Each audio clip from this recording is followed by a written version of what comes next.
अस्सलाम वालेकुम स्टूडेंट, कैसे हैं आप सभी लोग। Welcome to my YouTube channel. तो आप लोगों को पिछली क्लास में सिलेक्शन टूल बताया था, उसके बाद उसके साथ ही मैंने कुछ शेप्स बना के दिखाई थी और उसी शेप्स को आज हम कलर करेंगे और शेप्स के साथ साथ स्ट्रोक पढ़ेंगे कि स्ट्रोक क्या चीज़ होती है। ठीक है, तो पहला टूल हमारा सिलेक्शन टूल वाला हो गया, दूसरा टूल हमारा होगा डायरेक्ट सिलेक्शन टूल और उसके साथ शेप टूल। ये बिल्कुल तीनों बेसिक है, इस वजह से इस पर मैं थोड़ा सा आपको दोबारा से पढ़ा रहा हूँ। ठीक है, दोबारा से तो नहीं पढ़ा रहा, पर उसी को मैं आगे मज़ीद लेके चल रहा हूँ। ठीक है, तो सबसे पहले एक शेप ड्रा करते हैं, रेक्टेंगल की देख लेते हैं। ये रेक्टेंगल को मैंने एक ड्रा कर दिया। ठीक है, इसमें कलर ऑलरेडी ये सेलेक्टेड था, तो इस पर हम डबल क्लिक करेंगे। ठीक है, और ये पूरा कलर पिकर या कलर पैनल आपके सामने आ गया। अच्छा, तो कलर पैनल में हमारे पास जो कलर्स होते हैं, ठीक है, वो होते हैं RGB। यहाँ पे लिखा हुआ है RGB। HSB का कोई मतलब लेना देना यहाँ पे नहीं है। ठीक है, आप बस इसी को देख लें RGB। अगर हम CMYK वाली फाइल उठाएंगे तो यहाँ पे CMYK के कलर कोड आएंगे। ठीक है, तो इसी तरह मैं कोई और कलर पिक करता हूँ, यहाँ से ब्लू में देखता हूँ। ठीक है, यहाँ पे ब्लू है। ठीक है, तो यहाँ पे अगर ये कोड लिखा आ रहा है, ठीक है, तो यहाँ पे कोई और कोड होगा, ये देख सकते हैं आप। अगर यहाँ पे मैं क्लिक करता हूँ, यहाँ पर कोई और है। क्यों? क्योंकि यहाँ पे कलर भी चेंज हो रहा है, यहाँ पे और यहाँ पे दोनों साइड पे कलर चेंज हो रहा है। तो ज़रा सा भी डिफरेंस होगा, थोड़ा सा भी, अगर आप इसको यहाँ भी करेंगे तो कलर चेंज, कोड चेंज हो जाएगा, यहाँ पे करेंगे तो फिर भी चेंज होगा। ठीक है, इसी तरह ये कलर कोड बहुत ज़्यादा ज़रूरी है कि आपको कोई भी कलर आपको बताया जाएगा या कोई भी कलर की आपकी डिमांड की जाएगी तो आपने यहाँ पे आके उसको पेस्ट करना है, उसी कलर को आप यूज़ कर सकते हैं। और उसी के साथ मैं यहाँ पे रेड कलर सेलेक्ट करके एक ट्रायंगल, ठीक है, ट्रायंगल, फिर सिलेक्शन टूल से मैंने इसको सेलेक्ट करके थोड़ा नीचे लाया।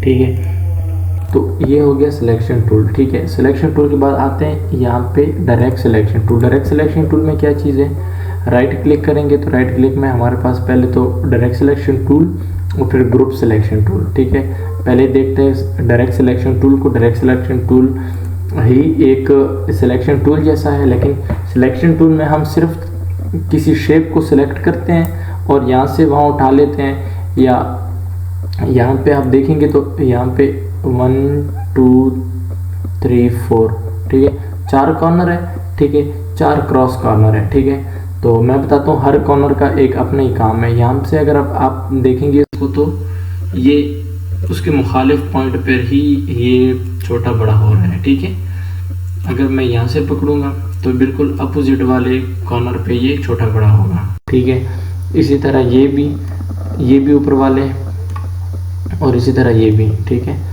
तो ये इन 4 कॉर्नर का यही काम होता है। ठीक है, इसके अलावा सिलेक्शन टूल से, अगर आप सिलेक्शन टूल से करेंगे तो इसका यही काम है। ठीक है, तो यहाँ पे इसका साइज छोटा बड़ा हो रहा है, सॉरी विड्थ छोटी बड़ी हो रही है। ठीक है, यहाँ से उस पॉइंट तक हो रही है। ऊपर से करेंगे तो नीचे वाले पॉइंट पे छोटी बड़ी होगी, सॉरी ऊपर से करेंगे तो ऊपर वाले पॉइंट से ही नीचे होगी। ठीक है, तो नीचे से पकड़ कर देखेंगे तो ऊपर की तरफ वो छोटी बड़ी होगी। ठीक है, तो ये इन कॉर्नर की तो उम्मीद करता हूँ आपको समझ आ गई होगी। ठीक है, उसके बाद यहाँ पे कुछ पॉइंट्स हैं। ठीक है, ये अंदर की तरफ, बाहर वाले तो आपको समझ आ गए, अंदर वाले जो पॉइंट्स हैं, अंदर वालों का क्या काम है। अगर अंदर वाले को मैं सेलेक्ट करके अंदर की तरफ ले आता हूँ, ठीक है, दरमियान की तरफ, तो ये देख सकते हैं आप, इसने एक कैप्सूल टाइप बना दिया, कैप्सूल टाइप। ठीक है, तो फिर मैं इसको पकड़ कर दोबारा अगर बाहर की तरफ करता हूँ तो ये एक कॉर्नर बन जाएगा, रेक्टेंगल। ठीक है, जितना आपको चाहिए होगा, जितना आप मतलब ये क्रेडिट कार्ड का साइज़ हो गया तो उसके बाद ये कुछ ड्रम टाइप आप बना सकते हैं। ठीक है, और ये कॉर्नर, ये सबका सेम काम है, लेकिन सबका काम तो सेम है, लेकिन अगर हम एक को सेलेक्ट करेंगे, एक को ड्रैग करेंगे नीचे की तरफ, तो ये एक ही कॉर्नर को ये राउंड करेगा। ठीक है, इसी तरह अगर मैं यहाँ पे सिंगल क्लिक करके और इसको ड्रैग करूँगा ठीक है। तो इसने बहुत ही खूबसूरत सा एक बना के दे दिया, ठीक है। और इसी तरह मैं यहाँ पर फिर क्लिक करके यहाँ पर और ले आता हूँ, तो ये फिर वही कैप्सूल वाली शेप बनती जा रही है, ठीक है। तो यहाँ पे इसलिए नहीं हो रहा कि यहाँ पे ऑलरेडी मैंने इसको बहुत ज़्यादा कर दिया, इसको बहुत ज़्यादा राउंड कर दिया था मैंने। अच्छा, तो डायरेक्ट सिलेक्शन टूल पे आते हैं, ठीक है। डायरेक्ट सिलेक्शन टूल को मैंने यहाँ से सिलेक्ट कर दिया, ठीक है। डायरेक्ट सिलेक्शन टूल का काम ये है कि अगर आपने कोई शेप बनाई है, ठीक है, तो आपके पास ये एंकर पॉइंट्स है 1 2 3 और 4, ये हमारे पास एंकर पॉइंट है। एंकर पॉइंट को आप सेलेक्ट करेंगे, सेलेक्ट करके देंगे तो सिर्फ वही एंकर पॉइंट आपके पास एडिट होगा, ठीक है। एडिट मतलब कि आप उसको आगे पीछे उसकी शेप उसको आप एडिट कर सकते हैं, ठीक है। तो यहाँ पे मैं देख सकता हूँ, ये देखें, ठीक है। और मज़े की बात, अगर आप यहाँ से लेकर यहाँ तक दोनों को आप सिलेक्ट करेंगे, ये दोनों सेलेक्ट हो गए हैं, ठीक है। आपको कैसे पता चलेगा सिलेक्टेड है? ये दोनों सेलेक्ट है, ठीक है। मैं आपको थोड़ा जूम करके दिखाता हूँ, ये आप देख सकते हैं ये दोनों सेलेक्ट हैं, ठीक है। तो ये अंदर से मतलब कि उनके अंदर ब्लू कुछ स्क्वायर सा बना हुआ है, ठीक है, और नीचे को नहीं बना हुआ, तो इसी से हमें पता चलेगा कि ये दोनों सेलेक्टेड है। अच्छा, दोनों को सेलेक्ट करके अगर मैं इसको नीचे करता हूँ तो ये पूरी की पूरी शेप को ही नीचे लेकर आ रहा है, ठीक है। ये देख सकते हैं आप, कुछ भी आप यहाँ से बना सकते हैं, सिर्फ इस शेप पे नहीं, आप किसी भी शेप पे, मैं यहाँ पे इसको सिलेक्ट कर दिया और बैक स्पेस या डिलीट दोनों से आप कर सकते हैं इसको डिलीट, ठीक है। उसके बाद आते हैं राउंडेड रेक्टेंगल। राउंडेड रेक्टेंगल को हम यहाँ पे ड्रा करते हैं और डायरेक्ट सिलेक्शन टूल से हम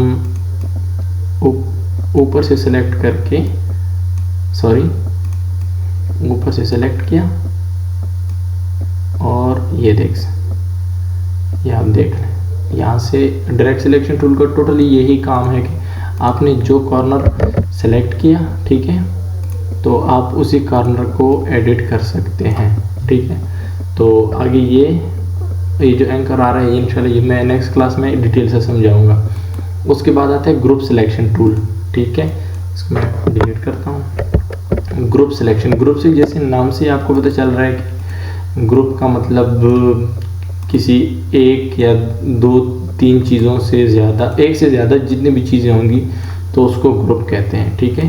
तो ग्रुप सिलेक्शन से मुराद ये है कि किसी भी ग्रुप को, पूरी ग्रुप को सिलेक्ट करना हो तो हम इस टूल को यूज़ करेंगे। कैसे यूज़ करेंगे मैं बताता हूँ आपको।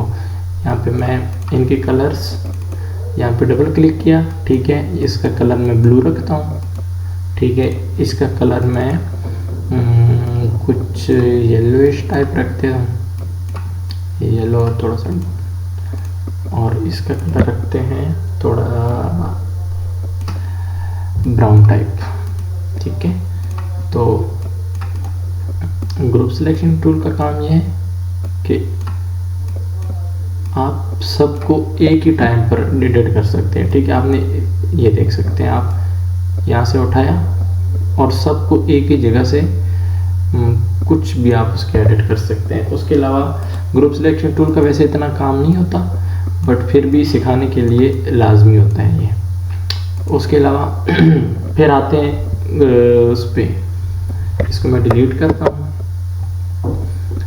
उसके बाद आते हैं किसी भी एक रेक्टेंगल को देख लेते हैं। रेक्टेंगल लिया, क्योंकि अब मैं आपको रेक्टेंगल से ही सिखा रहा हूँ, तो इसका मतलब ये नहीं है कि आपको कुछ और में चले। मैं आपको सर्कल ड्रा किया और इसके बाद मैंने आपको बताया कि स्ट्रोक क्या चीज़ होती है। स्ट्रोक, ये कलर हो गया, कलर की नीचे ये स्ट्रोक है, ठीक है।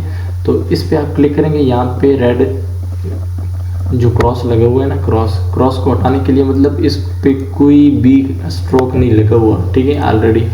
तो इसको सेलेक्ट करके यहाँ पे हम आएंगे स्ट्रोक पर। इसको अभी स्ट्रोक आ गया, ठीक है। स्ट्रोक के ऑप्शन भी हमारे पास यहाँ पे बहुत ज़्यादा आ गए हैं, ठीक है। यहाँ तक, ये यहाँ तक हमारे पास सारे स्ट्रोक के ऑप्शन है, ठीक है। तो स्ट्रोक पर क्लिक करते हैं। स्ट्रोक का भी कलर चेंज करने का सेम ही मेथड है, डबल क्लिक करके आप स्ट्रोक को चेंज कर सकते हैं, ठीक है।